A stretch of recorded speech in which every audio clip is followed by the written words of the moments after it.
access. Thanks, Emily. I just go into jiggle mode. Down deep below the surface. Down deep below the surface. Full access. Thanks, Emily. I just go into jiggle mode. Down deep below the surface. Down deep below the surface. Universe. Hey, everybody, and welcome to the Think Different podcast, the podcast that rules the world. That's right, everybody. I am Will, the TLD. That's right, on my screen right now here on YouTube, there's only one quote there because I forgot to put another quote on the side of the TLD, but I'm not redoing it. Ladies and gentlemen, I'm happy to be here, as I always am, every single Friday. It is a wonderful day to talk about Apple stuff, especially with all the great stuff that happened this week. But no, I'm not alone. If you look towards my right, which is your left, ladies and gentlemen, it's Mr. Keto Frank Funk. Hey, how you doing, Will? What's going on? Not much. In fact, you don't know this yet, but on YouTube, you should see your new name. Instead of Mr. Frank Funk, you have graduated to Keto Frank Funk. There you go. If people, That's good. yeah, if people haven't been watching our episodes, well, damn it, you should be, because Frank has been turned on to the keto diet. I've helped him lose 347 pounds. I made up that number. I'm completely lying, but he did lose a lot of weight, and he's looking good in the face, man. I can tell you right now, I can see your face. I look how good you look. Thank you. Yeah, I feel real good. I lost, just for the record, I lost 43 pounds so far, and within the next couple of weeks, I hope to be under 200 pounds. So everything's going good. That's right. Now, of course, today is a very special day. It's a day of remembrance. It's September 11th. That's when this episode is coming out. It is a hard day to talk about in our lives. You know, obviously, none of us will forget where we were that day. But I want to remember all those who were lives were lost September 11th, all the firefighters, policemen, everyone that did everything they could that day. Just want to give a quick shout out to them, Frank. I'm sure you do too. Absolutely. It's a horrendous day in our history, but it's something that we need to take pause and remember all of those that put their lives on the line afterwards and just did whatever they could to make a bad situation as good as possible. Mm-hmm. Let's talk about what we're going to talk about this week. We have a lot to go through. We have a lawsuit to talk about. In fact, we have two lawsuits to talk about. And then, of course, Apple announced earlier in this week, at the end of our episode, we're going to discuss the digital-only event on September 15th, which will be this Tuesday, of all the new stuff that Apple's coming out with. In fact, we may be getting on our podcast a little bit quicker than next Friday. It depends on where we are with Frank. Frank's in the middle of Florida. He's still trying to get back to New Jersey. Hopefully he'll get back soon. Otherwise, yes, we are going to try to do a quick, usually it's every Friday at 9 a.m. you will see a new episode, but we might go out a little earlier this week just because all the great news is coming out. But this day in history, Frank, so on September 9th, 2014, what do you think I'm going to talk about on that day? September 9th? Of 2014. Huh. Let's see if you guess what the product is. What product do you think I'm going to talk about? The iPod. Very good. Oh, good, because you saw the notes. All right, ladies and gentlemen, Apple has discontinued the iPod Classic on September 9th, 2014. The 6th generation 160 gig iPod Classic was the last one to use the original 30-pin and the iconic click wheel. Now, I personally was introduced into an iPod 3rd generation, so the click wheel was part of my growing up. Frank, what was your first iPod? Well, my daughter wanted an iPod, so I went to Comp USA. I don't know if you remember that. Of course I remember Comp USA. Okay, so they had one, and I bought it, and I brought it home, and I, had to test it out. So I put some music on it, and then there was a thing on there that said games. So games, what kind of games? So I went to games, and it started playing snippets of a song. You had to pick which song it was. And I said, hey, that's the music I just loaded on there. And I was like, that's really cool. So I went back, and I bought one for me. Now, the one that I bought for me, because they didn't have the one I bought for my daughter, another one. They had one that had a color screen on it. And that's the one I bought. The 4th generation. So that's the 4th generation version that you got with video. iPod video, they called it. That was a click wheel. Mm-hmm. But boy, what an invention! That was really something. It's amazing that it did. If you really look at it, it didn't last that long in our history as far as a product. You're talking maybe what, 13 years? It lasted, that design, that style of an iPod. I mean, iPod's still around. iPod Touch still exists. But that version, 13 years. You think about an iPhone, how long it's been around now. It's been 13 years since an iPhone came out. And if you look at the look of an iPhone, not all that different from the original design as far as we haven't changed the full design to something completely different that's not an iPhone. So iPod... maybe this time. Well, I don't know. We'll talk about that in a little bit. But that is what happened on this day in history. So keep your iPod Classic around if you still got it. But let's talk a little bit about the Apple Store. Now, we talked a couple episodes ago, about the new Apple Store. That was the floating Apple Store. That's actually starting up this week. But some employees had a hard time getting out of work. So what did they do? They actually sued Apple. And on this day, they must pay 12,000 workers in California for the time spent waiting for compulsory bag searches at the end of their shifts. Now, what they're talking about is that at the end of every shift, the manager has to check a bag to validate that someone has not walked out with an Apple product, because I'll be honest, it's kind of easy to walk out with an Apple product in your bag. Well, they felt like they should have been compensated for that time, because some people waited up to 5 to 20 minutes, even on busier days, up to 45 minutes for a bag check. So they felt they should have been paid for that. And then there was a lawsuit back in 2015 kind of related to this. They paid about $60 million back to the employees. So they have now won another case with this. So, Frank, what are your thoughts? I mean, I worked at the New York one day in a long time ago, but I had to wait a while to get a bag, and because I was a guest, I didn't have one of those technology cards. They used to give these cards that would have a serial number of your products that are in your device. Well, if you don't have one of those, they don't let you out of that store. Right. Now, I was just going to bring that up. When I was at Freehold, you had the technology card, and they didn't want you to use your personal device on the floor. Mm-hmm. And in all the years I worked at Freehold and at Quaker Bridge, maybe because I worked nights, I don't know, and maybe it wasn't a big store like Fifth Avenue or something like that, but the most we waited, we just lined up when Amy was ready to lock the doors, and she would check the card and or your bag. Mm-hmm. I don't know that we waited at all. Now, the one thing I would say to counteract this is, how many of those employees, when they punched in early, they got paid for that?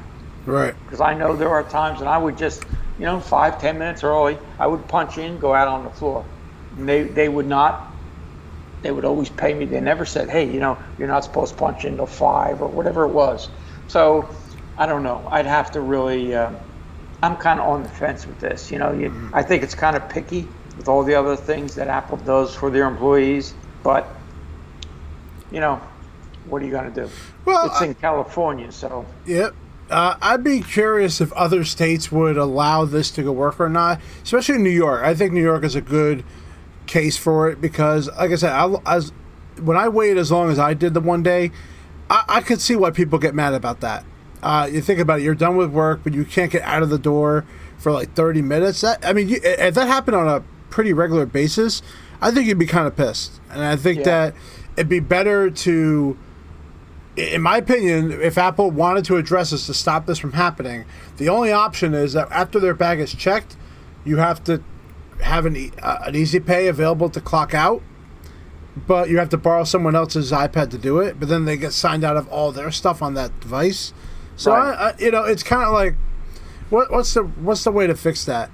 Search. The easiest way to fix it is when you come in, they have lockers or whatever for you outside of the door, and you put all your personal stuff in there.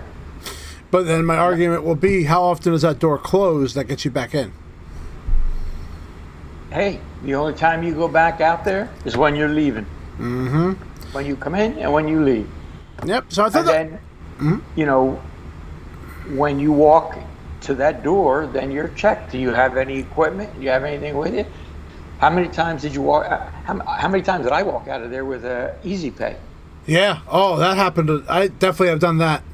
Yeah. That is for sure. I brought home. I brought cables home. I brought like wires home, adapters home by accident. There's things that definitely we always bring home by accident. Now I will always tell them that I brought home an Easy Pay because they check those every night, and those are very valuable products to them in a retail environment. So if someone didn't report that, that'd be really messed up.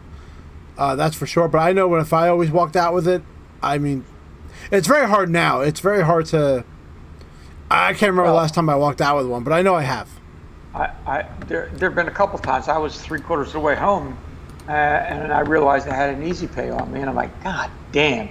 So I turned around and went back and turned it in. I mean, you know, hey, it's the last thing because you know how they check those at night. If there's one missing, who's the last one that had it? That's right. Now I always thought that with those, if it turned up missing and they couldn't find it, and you were the last one on it, you should pay for it. I would have been real. I mean, because how many people brought them home and never brought them back? Yep.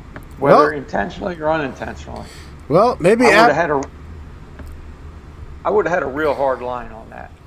Well, I mean, perhaps they could take them to court, but they could also take them to this kind of court. This is the plaintiff, Epic Games. They said they wanted to start a new direct payment system over the defendant's ripoff store, stealing 30% of the profits, please. They stated Apple imposes unreasonable and unlawful restraints. Also, the other developers, like Amazon, catch a break on those deals and they feel it's not right. They are suing for a lot of money, the money they believe they're owed. This is a defendant, Apple. They said they're not budging on their policies and ordered the plaintiff to comply. Since they didn't listen, they kicked them off of the App Store. Google also kicked off the plaintiffs due to their little complaint of their fees. Apple had all the rights to remove their developmental license, and these guys are just not thankful for the development of this platform to sell their Fortnite coins. They're accused of not playing along. These companies are not actors. They are real companies pending in a civil court. They're going to have their case discussed right here on the Think Different podcast. Oh, yeah, that's right. It's time for the People's Court, everybody, because every week there is always going to be something happening between Epic Games and Apple. And Frank, this week was no different, sir. Nope. All right, so let's talk about a couple of things that happened this week. And again, we are using macrumors.com, and they have this timeline talking about everything that goes on every day with these two companies. So let's go back to September 4th. Epic Games filed for a preliminary injunction that would allow Fortnite back on the App Store and restore access to its developer account. And then 4 days later, Apple countersues Epic Games, requesting damages for breach of contract. In its answer, Apple describes Epic Games as a multi-billion-dollar enterprise that simply wants to pay nothing for the tremendous value that it derives from the App Store. So that's something Frank would tell you. On September 9th, now this was new, Epic Games announced that Apple will no longer allow users to sign into Epic Game accounts using Sign-In with Apple as soon as September 11th. So that is what has happened in the last this is a week, folks, that this happened. So, Frank, anything you got to say about any of the things that happened? Well, I think clearly on the September 8th notation that, listen, I mentioned it last week. Epic signed a contract. I mean, how is that any different than you or I signing a contract? If they didn't like the 30%, then they should have said, hey, we want to negotiate that. But Apple felt that that's what they were charging everybody else. So that was non-negotiable. So Epic wanted to have access to the billions of iPhone accounts that are using the App Store for Blade, which was their first big game, right? And then the latest, Fortnite. So I agree with that. I do think it's a violation of their contract. And to me, it reminds me of the mentality of a lot of the sports people. They have a good year and, I want to renegotiate my contract. Well, how about living up to the letter of the contract? And then at the end of the contract, then we'll talk renegotiation. Because I know you and I can't go into our boss and say, I had a really pretty good year. I want to renegotiate my contract. Well, that's where a raise comes in. The unemployment line. Right. So the countersuit, I think, has some validity. Yeah, I was surprised it took as long as it did, I'll be honest. I mean, it took definitely more time than Epic did. I mean, you're talking about, what are we talking here? Probably like a couple weeks for them to. I was waiting for Apple to countersue. I was like, how come they haven't sued? You have the right to countersue at that point once you're sued, and obviously they're going to have value here. Now, this looks like, I can't say what's going to happen here. I mean, I definitely see a settlement between these two in some way. Well, I think that's what Apple was hoping for before they countersued and before they stopped signing with Apple. Now, I think that is significant because I know I use that all the time. Where whenever I can sign in, where Apple will allow me to automatically use their encryption sign-in with Apple, I use that wherever I can. And I think that is something that Apple is doing to show Epic that, listen, we mean business. Yeah, and what that does, people who use that, they have to, there's an FAQ on Epic Games' website if you are using it to update your access so you don't lose it, because if you keep it the way it is, you're going to lose your account. You're going to have to start over from scratch. Oh, God forbid that you lose the scores on your game. That's very important. My mother almost lost her Candy Crush progress. Oh my God, was that horror going from one iPad to another? Been on the shit list forever. Yep. Thank God for Facebook has it all on there, but she didn't know how to sign into it. So, yep, the battle continues between these two, and hopefully next week we'll have more great stuff that these two companies will come out with. But let's talk about the main event of what we're going to be here for today, and that is the big event. Apple announced on Tuesday that they're going to have an event the week after on September 15th at 1 p.m. Eastern Time, 10 a.m. Pacific Time on their event that's digitally going to be done.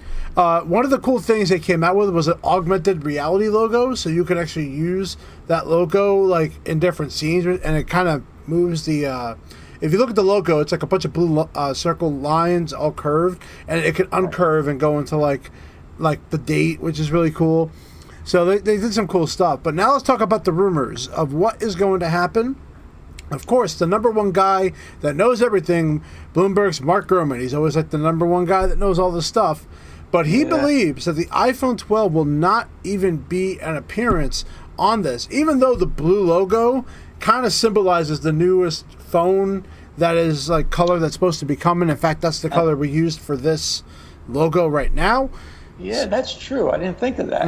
See, you're on top of things. Bro. I am, man. It just seemed like that's my thoughts, but they don't. It's hard to tell. It's really, really hard to tell. And maybe they'll just have a different event for the iPhone 12. But if the iPhone 12 comes out with the subtitle being "Time Flies," it's pretty obvious we're seeing a new Apple Watch 6 coming out. Some of the features that they're talking about is oxygen blood level, or the oxygen level in your blood through the watch, which can be very helpful depending upon the person that's wearing it, obviously. So I think the watch is really jumping forward in terms of the medical profession. I think that's really where they're trying to get this, that they're working with the FDA, they're working with the medical profession, where they're really trying to push this as a top-notch wearable for health reasons, preventative as well as just general checking your health. So that's going to be interesting. I don't know. What do you think? Do you think there's going to be a bigger face? Do you think it's... I think they might use a different type of LED screen. The rumor is they're going to use something called a micro LED, and that's a more power efficient style of display, which would help with the battery life of it. So I think that's a big thing. But another big rumor is that Touch ID fingerprinting is going to be built right on the watch. So imagine you hold your finger on your screen to unlock it, which I don't know what I would use that for if I have the automatic, if it's already unlocked, connected to my phone. So unless the watch was by itself, I really, and my phone was like, I don't know. What if they would they be able to connect it to your MacBook Pro with your Touch ID and then just touch your watch and it would open your MacBook Well, it Pro? already does that now. As long as I'm wearing the watch, it unlocks the Mac. So it already... that's true. That's one extra step. So again, I don't know what feature I would use that for unless it's going to be... Like, you know how the back tap is coming on the phones with the new iOS? Well, maybe something like that where like it does like a quick thing. Like that would be kind of cool, like or a double tap or like something, I don't know, something like that. But I don't know why Touch ID would be valuable on the Apple Watch 6. I mean, I have a Series 4, and all these rumored features, I'll be honest, I don't think I'll take advantage of them at all. So I think again the same deal. I think this is a product I'm going to skip. I don't think the Apple Watch is a product you've got to do every year with like an iPhone or even like an iPad. You don't have to do that every year. So right. That's my... I would agree. But the iPad Air 4 is also rumored to be coming out. So the rumor is that they're going to make big improvements from the Air 3 to the Air 4. They could possibly ditch the Lightning USB-C and expand it from the 10.5 inch to an 11 inch and make it a full 11 inch. They're also thinking about switching from Touch ID and the home button to the Face ID. We don't know yet. I mean, a lot of people still like Touch ID. On there, especially right now, like people wearing masks, like Touch ID is like a valuable part now. Yeah, one of the things that I would like to see in terms of, I love Face ID, I do, but one of the things that I would want to see would be to have multiple Face IDs. Mm-hmm. So you could have maybe 2 people or 3 people on your device, like you have your wife, maybe your one of your kids in case something happens, you know what I mean? Mm-hmm. I would like to see that. Well, I don't know if they'd be able to do it, but... Well, the best way you could get around that is setting up an alternate appearance. So remember, there is an option inside of Face ID where you can set up an alternate appearance in order for you to do that. So one of the things I'm going to probably test this week is I'm going to put a mask on myself and I'm going to try the alternate appearance and see if it even requires me to even use it. Because if it doesn't, then that's a great way to get around it, that I could wear a mask and I could not wear a mask. It knows when I wear sunglasses, like it's very aware, right. Which is really awesome. So I think to set up alternate appearance is something you could do. But I see what you're saying, but I like the idea of multiple options. Maybe I could have the Face ID and the Touch ID somehow. I don't know how they could do it, but the iPad 4 could be getting an upgrade to more speakers as well. Now, I find it so weird. They have the iPad Air, and then the iPad Pro. And there's, there's too many iPads for me. Yeah, I do. I agree. If they're going to go and give you edge-to-edge screen, then maybe get rid of the low level. The entry-level one. I think the entry-level one is perfect because now that I'm working at a school, that is perfect for kids. It's really, and it's the cheapest iPad, and it's not that expensive to have that iPad. I think that iPad has to stay, but the Air one, it's like an in-between, and I don't know what I would buy it for. Yeah. And then the final rumor is Apple AirTags. Like, I bought the original tiles. Remember the tiles when of course, they sold I in have the them. Apple Store? Yeah. And I liked them until I found out I couldn't replace the battery on my own. I remember we talked about that in other episodes. Remember I told you can now that can happen with ones now. But so, yes, at the time, right, there you could not do that. Now, I don't know what they intend to do with these tags. in terms of how much user accessibility has to the device itself, and does it have to be connected to Wi-Fi, or will it emit some sort of signal that you can find somewhere without being connected to a network? So that's what I'd have to see how they engineered that and how that's going to work. What if they did this? And this is, I'm going to throw this out here. If you have a AirTag on one of your products and you lose it, what if they had a warranty that actually would get you a replacement up to a certain amount of money if the AirTag fails? I mean, that would be interesting for a product. But I was thinking that these devices could be used more for adolescents. To have them have it somewhere in their clothing, somewhere around their neck, so that if a child is lost, they would be able to find that child. I'm just thinking beyond I want you connecting it to a product or a bag. Yeah, I mean that's what we have to figure out, what the advantage over Tile is going to be. Now, Tile, reason why I asked that question before, Tile launched a new premium product protection plan that offers $1,000 in lost item reimbursement. So, Tile, this is a plan that if you subscribe to the lost items that so basically you're paying for a warranty for your own stuff, but you get up to $1,000 of reimbursement. Kind of interesting, Basically, if your Tile fails or you can't find your product, that you can get it. So, I'd have to read all of that. That sounds interesting. It does, right? So yeah. I wonder if Apple would do something similar to make it compete with it. Well, they have the Apple Care Plus, right? Right. And they have a theft program. They do have a theft program. Water damage. So, I mean, how far of a step is it from that? Right. Now, the last question is, do you think there's going to be anything else that's going to be coming out? I mean, we have the possibility of ARM-based MacBook, which I think that this announcement came out just a couple days ago. I don't see them just throwing everything out like this.